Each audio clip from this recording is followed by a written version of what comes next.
اور اپنی اولاد کو مفلسی کے خوف سے قتل نہ کرنا، کیونکہ ان کو اور تم کو ہم ہی رزق دیتے ہیں۔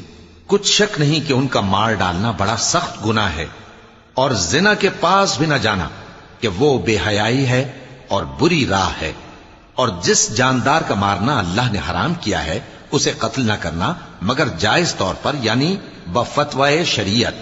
اور جو شخص ظلم سے قتل کیا جائے، ہم نے اس کے وارث کو اختیار دیا ہے کہ ظالم قاتل سے بدلہ لے، تو اس کو چاہیے کہ قتل کے قصاص میں زیادتی نہ کرے، کہ وہ منصور و فتح یاب ہے۔ اور یتیم کے مال کے پاس بھی نہ پھٹکنا مگر ایسے طریق سے کہ بہت بہتر ہو، یہاں تک کہ وہ جوانی کو پہنچ جائے۔ اور عہد کو پورا کرو کہ عہد کے بارے میں ضرور پرسش ہوگی۔ اور جب کوئی چیز ناپ کر دینے لگو تو پیمانہ پورا بھرا کرو، اور جب تول کر دو تو ترازو سیدھی رکھ کر تولا کرو۔ یہ بہت اچھی بات